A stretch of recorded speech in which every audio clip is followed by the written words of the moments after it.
plantear era, claramente había habido avances significativos en la participación de las mujeres en ámbitos públicos. Cuando hablamos de la participación de mujeres en ámbitos públicos, son públicos sociales y políticos. La participación que hablamos como forma de profundizar y mejorar y robustecer el proceso democrático en Argentina y en América Latina, pero vimos en particular de Argentina ahora, tiene que ver con una participación sustantiva de las mujeres, no solamente en la política y en lo político partidario, sino en ámbitos públicos en general. Y claramente había habido avances notables que no hay que sino reconocer y felicitar, pero al mismo tiempo era claro que a 20 años de los procesos democráticos y más todavía, había una cantidad de limitaciones que estaban ahí y que no parecía que fueran a irse, parecían estar ahí para quedarse. Entonces, encontramos con que claramente una foto de la realidad argentina nos muestra una participación realmente deficitaria de las mujeres en ámbitos públicos, considerado estos, como les decía, en términos amplios y no solamente político-partidarios. Si miramos en otros espacios, en ámbitos sociales, ahí encontramos sin duda mayor participación de las mujeres, y otros trabajos que hicimos en CELA con anterioridad nos muestran los muchos muy buenos y muy robustos liderazgos de mujeres que hay en la sociedad civil.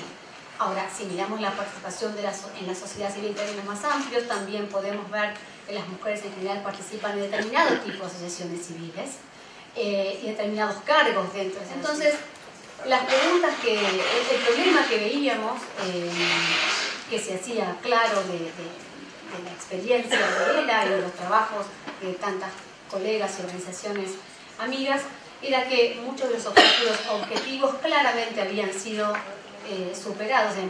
Prácticamente no podríamos decir que hubiera grandes obstáculos objetivos pensándolos en términos formales o de legislación o de impedimentos concretos explicitados. Entonces debía haber, probablemente había, lo que nos mostraban estos datos era que había ciertos obstáculos subjetivos que probablemente las mujeres se imponen, nos imponemos en nuestras posibilidades de actuar públicamente. Los objetivos entonces que nos planteamos con esta investigación los podemos resumir en algunas preguntas. ¿Cuáles son las dificultades subjetivas que enfrentan las mujeres? ¿Hasta qué punto esas dificultades en el ámbito de lo subjetivo son un obstáculo para que ejerzamos nuestra agencia? Agencia entendida como esa capacidad de reflexionar, de autorreflexión y de generar los mecanismos que nos permitan transformar la realidad y transformarnos en ese proceso. ¿Y de qué manera entonces los elementos simbólicos y subjetivos juegan un papel en esas dinámicas que determinan la cultura y que nos limitan en cierta medida? Y lo más importante, a lo que queríamos tratar de empezar a indagar era qué formas habría, de qué manera podríamos empezar a pensar en formas para contribuir a superar esos obstáculos. ¿Qué tipo de intervenciones podríamos proponer para la política pública desde diferentes ámbitos para empezar a torcer esa forma de construir nuestra subjetividad, esa forma de construir nuestras relaciones con el mundo público?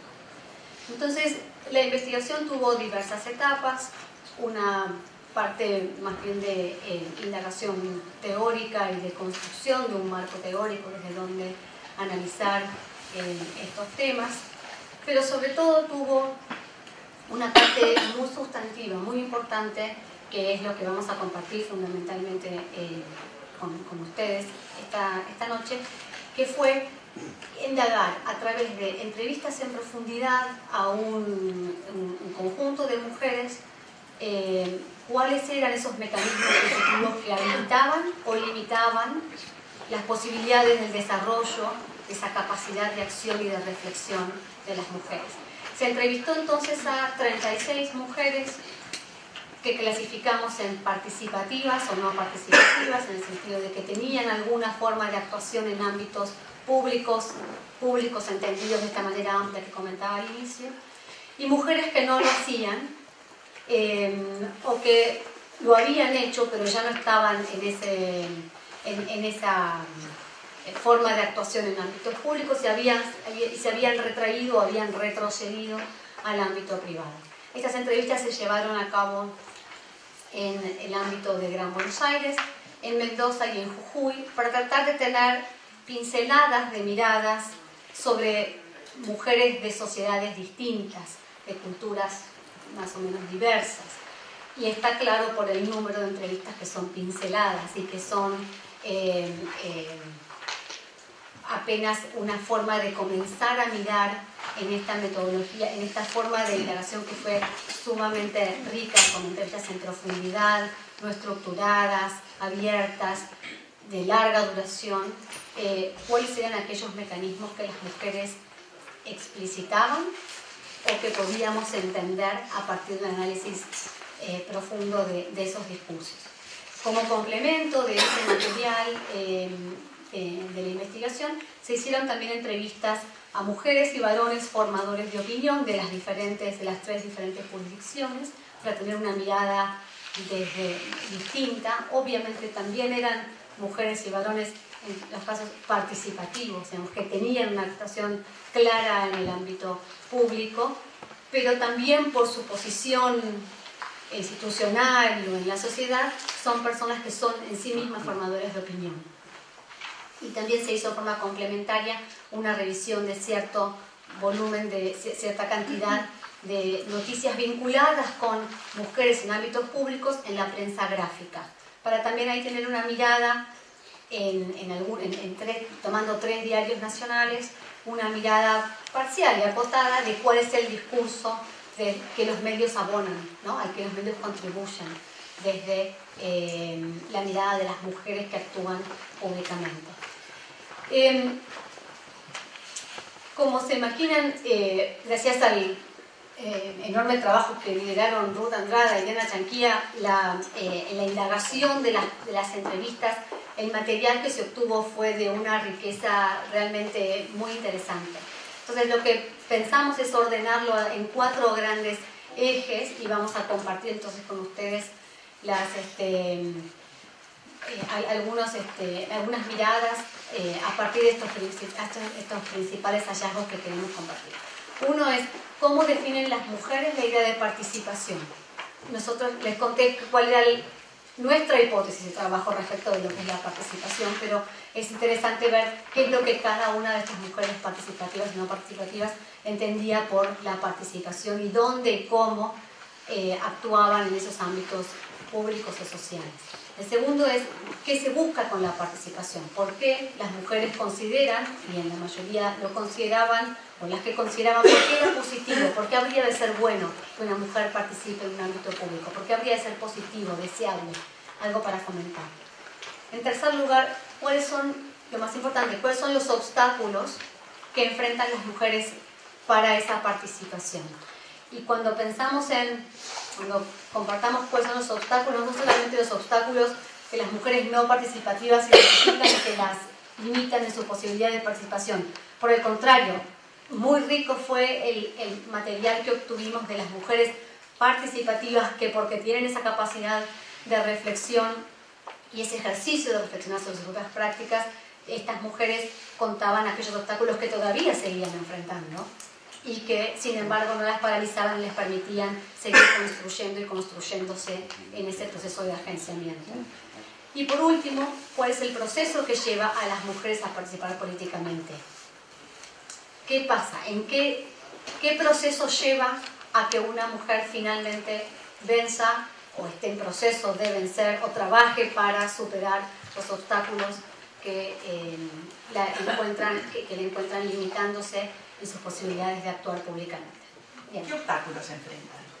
Bueno, acá, de los múltiples obstáculos subjetivos que pudimos detectar, hicimos así como una sistematización en 3 grandes bloques.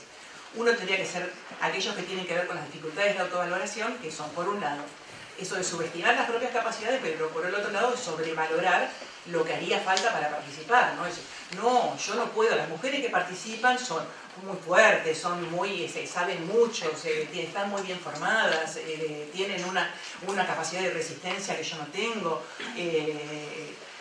tienen un deseo de poder que yo no tengo, un deseo de reconocimiento. Y también el sobredimensionamiento de aquello que haría falta, ¿no? Como que hace falta estar muy bien preparada. Por eso, por ejemplo, en relación con el tema de la valoración de tener una presidenta mujer, es paradójico, porque aquellas que más valoran que haya una presidenta mujer son las no participativas, porque es como si estuviera allá arriba, completamente imbuida de toda la potencia, y entonces es como si de algún modo relevara al resto de las mujeres comunes, mortales, de participar, porque como no son como ella, no tienen la preparación de ella, no tienen la fuerza, no tienen su capacidad oratoria, no tienen, entonces, bueno, como que fantástico, ahí nos quedamos tranquilas. Si una presidenta mujer, eso quiere decir que la mujer puede, ahora yo no. Y el obstáculo principal, que acá no figura, que sería como el obstáculo del obstáculo, es creerse que son completamente libres de decidir no participar. Incluso que es completamente, que hasta la falta de deseo de no participar no está determinada por los mandatos de la cultura. Que lo que piensan y lo que sienten no lo pensó ni lo sintió nadie por ellas antes. Entonces dice, yo no participo porque, o sea, realmente, como están ahora las cosas, cualquier mujer que se proponga cualquier cosa puede alcanzarla. Entonces, si yo no me lo propongo, es porque yo decido tener esta vida tranquila, decido disfrutar de mis hijos, decido disfrutar de la tranquilidad hogareña, tengo estas limitaciones, pero tampoco no me quiero poner en problemas, porque realmente la gente, las mujeres que se ponen a participar políticamente, no solamente tienen la fuerza y el conocimiento que yo no tengo, sino que además tienen así una perversa búsqueda de complicarse la existencia. Porque es maravilloso, a mí me gusta quedarme tranquila, la reposera, los pajaritos, disfrutar de mis hijos, tranquila, un domingo, ¿a qué? Realmente complicarse la existencia de ese modo. Entonces hay todo como un discurso justificativo en relación a todas las bondades de esta trinchera del hogar como refugio, que es como la contracara de representarse la política como esencialmente bélica, ¿no? Entonces el hogar sería ese refugio pacífico, maravilloso, en el que me protejo de una arena política que es representada fundamentalmente no como un lugar donde se construye con peleas, pero también con negociaciones y con alianzas, una sociedad siempre representada como fundamentalmente no solo masculina, sino fundamentalmente como lugar bélico. Y entonces, bueno, doble contraste y obvia decisión de mantenerse alejado de semejante lugar, y además es como realmente una especie de extrañeza respecto de aquella que decide meterse en relación con la autovaloración. Los sentimientos de inseguridad son así como básicos, las dificultades para mostrarse, fundamentalmente de tomar la palabra, el ejercicio de una palabra pública que además siempre con este imaginario que hay respecto de que la arena política es fundamentalmente el lugar de pelea, es el ejercicio de una palabra que es fundamentalmente confrontativa, bélica, o sea, realmente hay quien dice, no, yo soy incapaz de querer convencer a otro de algo diferente de lo que piensa. Entonces es así como pensar que el uso de la palabra en el terreno político es realmente doblarle el brazo al otro en relación a aquello que piensa y llevarlo al terreno de lo que pienso yo. Una intolerancia a la frustración, una extrema susceptibilidad ante las críticas, dificultades para mostrarse, para tomar la palabra de viva voz. Las participativas han tenido que pasar por esto y perciben las limitaciones tienen clara conciencia acerca de cuáles son las limitaciones que impiden que a otras mujeres, y como decía Natalia, todavía hoy siguen peleando con muchas de esas trabas subjetivas. El mandato de la maternidad es el que resulta como el que por lo menos en Argentina se mostró como que era el más difícil, incluso entre las participativas, ¿no? Tener como todavía grandes contradicciones en relación al tema de estar descuidando la atención de los hijos en relación a la persecución de intereses vinculados con el tiempo. Con el tema de los procesos de agenciamiento, los agrupamos en dos tipos básicos. Una es un neologismo horrible, pero la verdad es que no se nos ocurría uno mejor. Aquellas que relatan un proceso de agenciamiento que les viene desde, que algunas consideran es innato, dicen, yo siempre, desde chiquita, siempre me preocupé por los demás. Cuando estábamos en la escuela yo era la primera que iba y salía y me peleaba y defendía a mis compañeritos más vulnerables y levantaba petitorios al director, no sé qué. Entonces, como si fuera innato, que en general tiene que ver con procesos de socialización muy tempranos, con padres, con maestros, incentivaron ese tipo de actitudes, de involucramiento con lo público, desde muy chiquitas, y que entonces te van relatando de qué manera fueron a lo largo de la existencia, digamos, teniendo cada vez más recursos de agenciamiento, pero a partir de una disposición de inicio.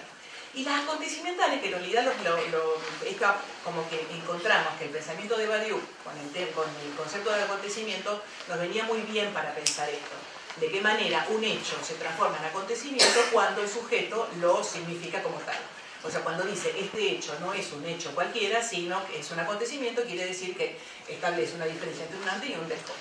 Y no solamente entre un antes y un después, sino que resignifica el pasado y genera significaciones que se proyectan a un futuro. Entonces, hay algunas narrativas de algunas participativas eran particularmente conmovedoras en relación a esto, de cómo te relataban el acontecimiento que les había permitido ese darse cuenta, ese clic. Algunos dicen, ahí fue que me di cuenta, ahí fue que dije, hasta acá llegamos, ahí fue que me planté, ahí fue cuando, ¿no? Que es lo que le llamamos el efecto lucidez. El momento en el que muchas cosas que aparecían como naturalizadas, de pronto se desnaturalizaron y hubo que encontrar nuevas formas de inteligibilidad de aquello que parecía reproducirse hasta ese momento. Y en general esos acontecimientos, esos hechos significados como acontecimientos que marcan ese quiebre subjetivo, suelen ser muy dramáticos, ¿no? La desaparición de un familiar, la muerte o el abuso sobre una hermana, sobre una misma.